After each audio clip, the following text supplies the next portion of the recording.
अमित शाह का रेवाड़ी दौरा, कोसली, बावल और रेवाड़ी सीटों पर बीजेपी प्रत्याशियों के समर्थन में जनसभा।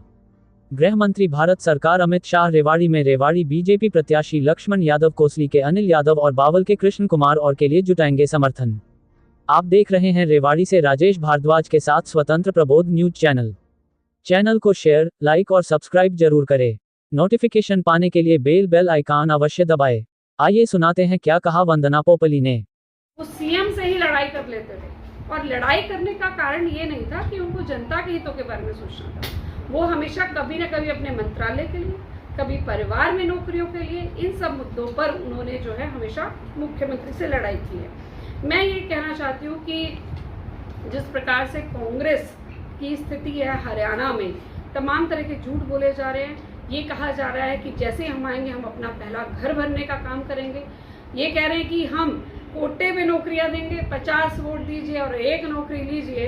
तो जनता को बड़े अच्छे से समझ आ रहा है कि बिना पर्ची खर्ची जो नौकरियां देने का काम है वो भारतीय जनता पार्टी ने किया है। जब रेवाड़ी की जनता वोट देगी तो वो ये भी देखेगी कि एम्स किस प्रकार से बन रहा है, 152 टीवी उनको ध्यान रहेगा। आसपास जो जिस प्रकार से डेवलपमेंट हो रही है, अगर मैं बात करूं देश में भी किस प्रकार से हम विश्व गुरु की तरफ बढ़ने की तरफ जा रहे हैं। हरियाणा में जो डेवलपमेंट्स हो रही हैं, नायब सैनी जी ने जो अपने कार्यकाल में बड़े एक्शंस लिए हैं, उससे पहले मनोहर लाल जी ने भी 9.5 साल बड़ा अच्छा कार्यकाल निकाला है। तो उसको देखते हुए हरियाणा में फिर से सरकार बनने जा रही है, तीसरी बार सरकार बनने जा रही है और तीनों की तीनों सीटें जो रेवाड़ी में हैं वो जीतने वाले हैं। मैं यहाँ पर एक बात भी और कहना चाहूँगी कि यहाँ के जो रेवाड़ी के विधायक हैं वो हिसाब मांग रहे हैं हमसे।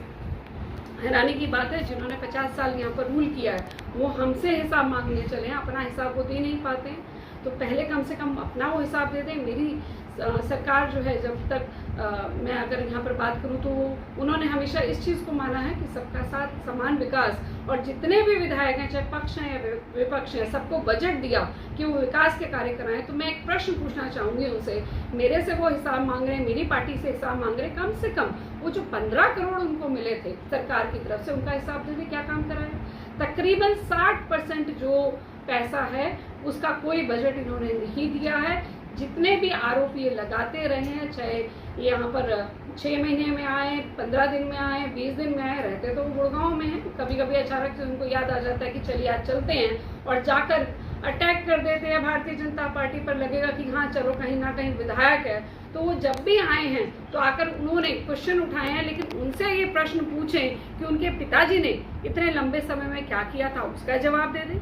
और ये आज जो रेवाड़ी की दुर्दशा ये की बात वो कहते हैं, वो दुर्दशा किसने की? मतलब एक सर्कुलर रोड बना नहीं पाए, पानी उनके घर के आगे भरा करता था। सिंचाई मंत्री से शायद सिंचाई वहीं से हुआ करती होगी शायद, इसलिए वहाँ पे पानी हटवाने का काम नहीं किया। और ज़मीनों का जो मामला है वो भी चल रहा है, किस प्रकार से नहर की पाइपें दबवा कर ले जाया जाती थी। तो परिवार से कभी बाहर नहीं निकले, नौकरियां हैं तो परिवार में मिली हैं, कभी जनता के बारे में नहीं सोचा। तो आज मुझे लगता है कि रेवाड़ी की जनता जान चुकी है, आज साथ देने का समय है भारतीय जनता पार्टी का, माननीय अमित शाह जी का। यहाँ पर अगर मैं बात करूँ नायब सैनी जी का, उनके दोनों के आने से जो रेवाड़ी की हवा बदली है, आप ये देखेंगे कि हम बहुत बड़े मार्जिन से जीतेंगे। आप ये कह रहे हैं कि तीनों सीट हम जीत रहे हैं, अमित शाह आने के बाद सूपड़ा साफ हो जाएगा। आप किस वजह से कह रहे हैं? क्या कुछ आपके पास ऐसा पैमाना है कि आप जीत का दावा कर रहे हैं? देखिए, मुझे लगता है मैंने अपनी बात में बहुत सारी चीज़ें आपके सामने रखी हैं, विकास के कार्य जो अगर कराए हैं। मैं ऊपर अगर नरेंद्र मोदी जी की बात करूँ कि किस प्रकार से उन्होंने बड़े स्टेप लिए हैं। अगर जन कल्याणकारी योजनाओं की बात है तो आयुष्मान की बात ले लीजिए, महिलाओं के लिए बात कर लीजिए।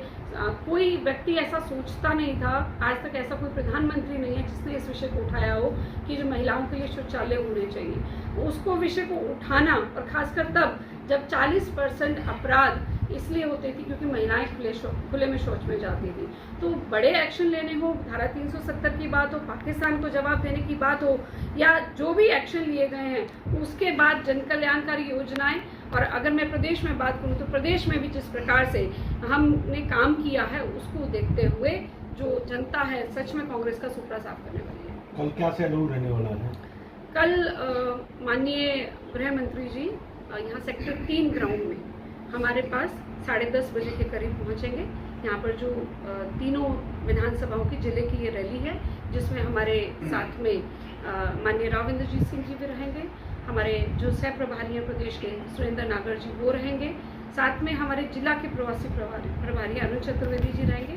हमारे जो तीनों कैंडिडेट्स हैं वो रहेंगे, बनवारी लाल जी और बाकी जितने भी हमारी लीडरशिप है वो वहाँ पर रहेगी और पूरे भारतीय जनता पार्टी के कार्यकर्ता वहाँ पर रहेंगे और सभी जो है माननीय गृह मंत्री अमित शाह जी के संबोधन को सुनेंगे।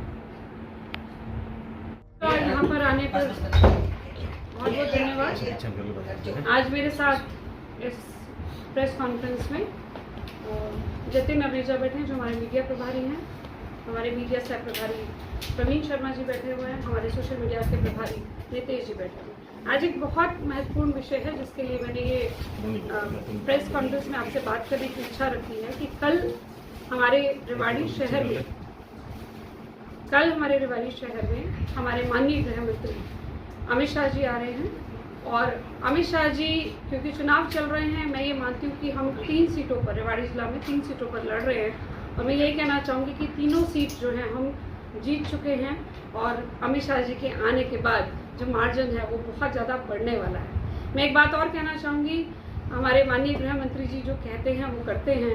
आप देखेंगे किस प्रकार से धारा 370 उन्होंने हटाई और खून का एक भी, उन्होंने वायदा किया था कि खून का एक भी कतरा नहीं बहेगा और बहुत शांति से उन्होंने इतना बड़ा डिसीजन लिया। और अब क्योंकि उनको राजनीति का चाणक्य कहा जाता है और वो रेवाड़ी में आ रहे हैं, तो मैं मानती हूँ कि जो रेवाड़ी की जनता है वो पलके बिछाकर उनके स्वागत का इंतज़ार कर रही है। भारतीय जनता पार्टी ने जिस प्रकार से देश के लिए काम किया है, माननीय नरेंद्र मोदी जी ने, अमित शाह जी ने